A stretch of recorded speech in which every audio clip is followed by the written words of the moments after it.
ఈరోజు వ్యూహం pre release ఫంక్షన్కి విచ్చేసినటువంటి సోదరిమణులకు, ఇక్కడకు విచ్చేసినటువంటి ముఖ్య అతిథులుగా విచ్చేసినటువంటి వేదిక మీద ఆసీనులైనటువంటి నుంచున్నటువంటి నా సహచర మంత్రివర్యులు, సహచర శాసనసభ్యులు అందరికీ ముందుగా నా హృదయపూర్వకమైన నమస్కారాలు. ఇండియన్ ఫిలిం ఇండస్ట్రీలోనే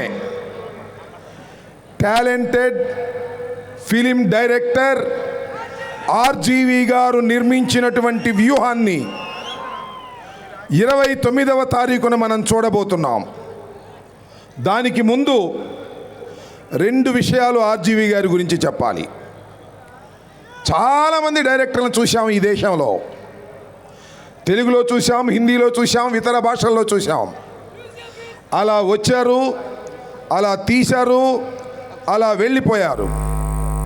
కానీ ఆ రోజున శివ దగ్గర నుంచి నేటు వ్యూహం వరకు అనేకమైన చిత్రాలను తీసి ప్రజాదరణ పొందిన ఏకైక తెలుగు డైరెక్టర్ ఎవరైనా ఉన్నారు అంటే అది ఆర్జీవి విజయవాడ వాస్తవ్యుడని చెప్పడానికి గర్వపడుతున్నానని మనవి చేస్తున్నా. ఈరోజు చాలా చిత్రాలు చూస్తాం, మనం కమర్షియల్ చిత్రాలను చూస్తాం, కానీ విప్లవాత్మకమైన మార్పులతో తీసేటటువంటి చిత్రాలను అరుదుగానే చూస్తాం. కానీ ఆర్జీవి గారి దగ్గర ఉన్న గొప్పతనం ఏమిటంటే నిజ జీవితంలో ఉన్న సంఘటనలను సినిమాలుగా తీసి ఇంతకు ముందు వాటిని ప్రదర్శించి విజయవంతం చేశారు.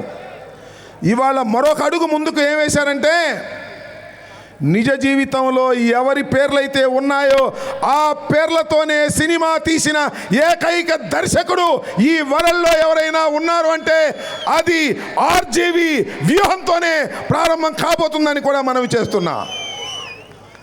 ఏదో దొంగ పేర్లు పెట్టి శ్యాంబాబు అని నన్ను చూపించి అలా ఏమీ ఉండవు.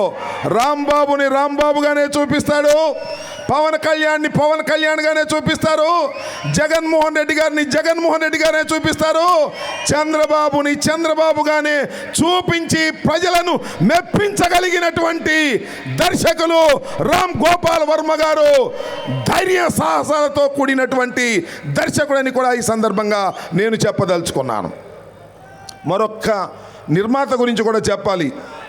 నిర్మాత నాకు అత్యంత ఆప్తుడైనటువంటి మిత్రుడి కుమారుడు, మా రేపల్లె వాస్తవ్యుడు అని చెప్పడానికి గర్వపడుతున్నానని మనం చేస్తున్నా. కిరణ్, దాసరి కిరణ్ చాలా చిన్నవాడిగా తెలుసు. వాళ్ళ అన్నగారు నాకు బాగా తెలుసు. వాళ్ళ నాన్నగారు ఇప్పుడు లేరు. అయినా చాలా ధైర్యంతో రామ్ గోపాల్ వర్మ గారితో ప్రయాణం చేస్తున్నటువంటి నిర్మాత దాసర్ కిరణ్ని ఈ సందర్భంగా అభినందిస్తున్నానని మనవి చేస్తున్నా. ఇంకొక విషయం ఇక్కడ చెప్పాలి. నేను రాజశేఖర రెడ్డి గారితోనూ సన్నిహితంగా ఉన్నా, జగన్మోహన్ రెడ్డి గారితోనూ సన్నిహితంగా నడుస్తున్నా, ఇద్దరిని దగ్గరగా చూశా.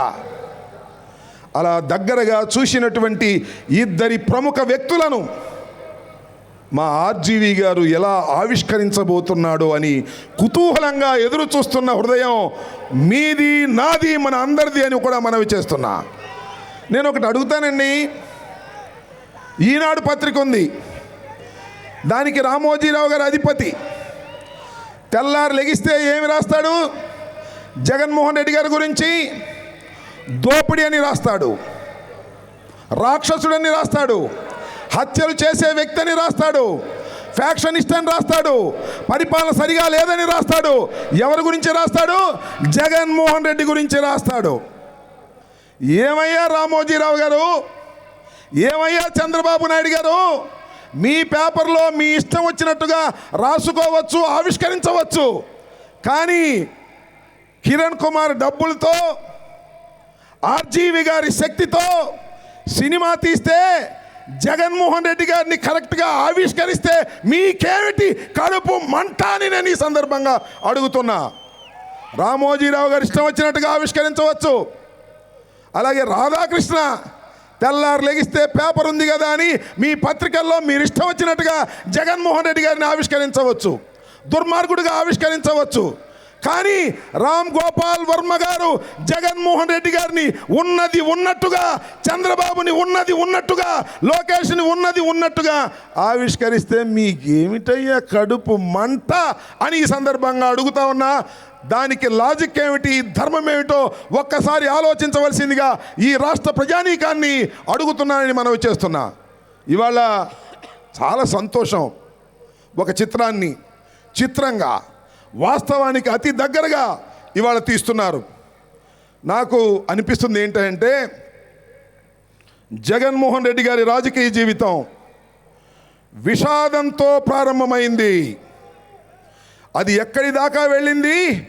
విజయం దాకా వెళ్ళింది. విషాదంతో ప్రారంభమై విజయం దాకా వెళ్ళినటువంటి జగన్మోహన్ రెడ్డి గారి జీవితాన్ని 2 పార్టులుగా ఆవిష్కరిస్తున్నటువంటి వ్యక్తి రామ్ గోపాల్ వర్మ గారు, ఆర్జీవి గారు. విషాదంతో ప్రారంభమై విజయం దాకా ఇప్పుడు దాకా ప్రయాణం చేసినప్పుడు ఈ మధ్య ప్రయాణంలో కుట్రలు, కుతంత్రాలు, వ్యూహాలు అన్నిటినీ ప్రజా సంకల్ప యాత్ర అనే పాదయాత్రతో తొక్కుకుంటూ నడిచి వెళ్ళినటువంటి వీరుడు జగన్మోహన్ రెడ్డిని ఏ విధంగా ఆవిష్కరించారో చూడాలని కుతూహలంగా ఉంది. 28ని చూపిస్తారో, మాకు 29ని హాల్లోనే చూపిస్తారో మాకు తెలియదు, కానీ బ్రహ్మాండంగా ఆవిష్కరించారని నాకు అర్థమవుతుంది. ఏమిటంటే లోకేష్ వెళ్ళి కోర్టులో పిటిషన్ వేశాడంట. అందువల్ల అద్భుతంగా ఆవిష్కరించి ఉంటారనేది నాకు ఏ విధమైన సందేహము లేదని కూడా ఈ సందర్భంగా నేను మనవి చేస్తున్నా.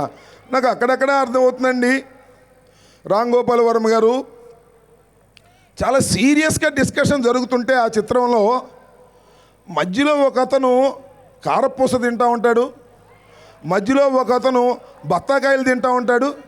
ఎవరండి ఆయన అని నేను అడగాల? మీరు చెప్తారా? సార్ మిమ్మల్ని అందరిని అడుగుతున్నాను, ఎవరై ఉంటారు? అది కాదు, మిమ్మల్ని అందరినీ అడుగుతున్నాను, ఎవరై ఉంటారు? అది నాకు అర్థమైంది, మీకు అర్థమైంది.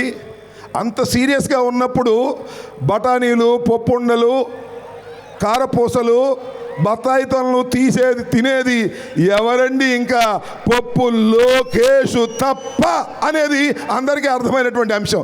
ఇలాంటి అనేకమైనటువంటి ఎంత సీరియస్ పాలిటిక్స్ అయినా మధ్యలో అక్కడక్కడ కొద్ది హాస్యం ఉండాలి.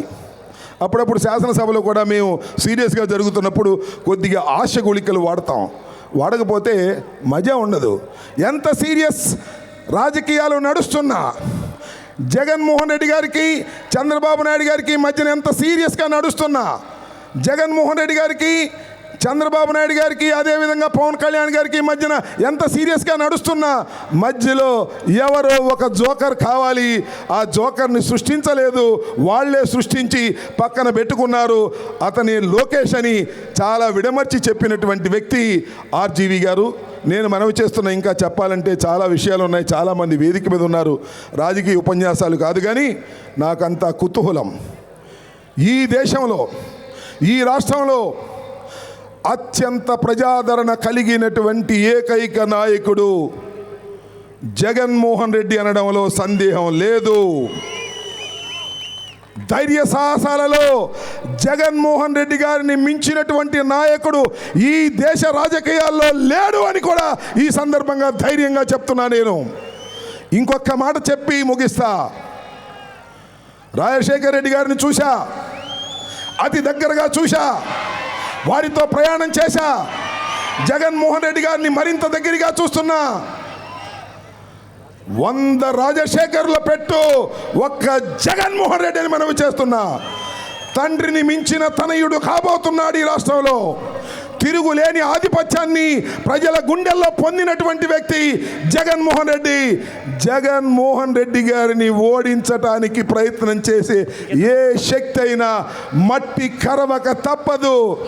ఆ పీకే అయినా ఈ పీకే అయినా ఏ పీకే అయినా జగన్మోహన్ రెడ్డి గారి ముందు బలాదూరేనని ఈ సందర్భంగా తెలియజేస్తూ దాసర్ కిరణ్ నిర్మాణంలో తయారైనటువంటి వ్యూహం ఆర్జేవి గారి పర్యవేక్షణలో దర్శకత్వంలో తయారైన వ్యూహం 29న రిలీజ్ అయి ప్రజాదరణ పొంది ఆర్థిక లాభాలను పొంది కొత్తగా ఆర్జీవి గారికి పేరు దీంతో వస్తుందని అనుకోను. ఎప్పటి నుంచో పేరు ప్రఖ్యాతులు గడించినటువంటి వ్యక్తి అలాంటి ఆర్జీవి గారికి మరింత పేరును తెచ్చేటటువంటి చిత్రంగా ఇది రాజకీయాల్లో నిలిచిపోవాలని రాజకీయ చిత్రం ఇది. దీనిలో ఏం మొహమాటమే లేదు. ఆయన ఏం మొహమాటంగా చెప్పడం లేదు. జగన్ గారిని జగన్ గారే అన్నాడు, చంద్రబాబుని చంద్రబాబే అన్నాడు, పప్పును పప్పే అన్నాడు. ఎక్కడ నాటకాలు లేకుండా. నాకు ఇంకొక విషయం చెప్పాలి, ఇక్కడ చాలా టైం అవుతుంది. నాకు అత్యంత అభిమానవంతుడైనటువంటి దర్శకుడు మనిషి కూడా రామ్ గోపాల్ వర్మ అని చెప్తున్నా. ఎందుకంటే మేము నిజాలు చెప్పలేము, మీరు నిజాలు చెప్పలేరు, ఎక్కడో ఒక చోట అబద్ధం ఆడతారు. కానీ ఆయన జీవితంలో నిజాలనే చెప్పి అది ప్రజలను మెప్పించేటటువంటి సాహసికుడు ఆర్జీవి గారు. అందుకని ఆయన్ని అభిమానించవలసిందేనని మనవి చేసుకుంటూ ఈ అవకాశం కల్పించినటువంటి కిరణ్ గారికి, ఈ అవకాశం కల్పించినటువంటి ఆర్జీవి గారికి నా హృదయపూర్వకమైనటువంటి ధన్యవాదాలు తెలియజేసుకుంటూ సెలవు తీసుకుంటున్నాను. జై హింద్, జై జగన్.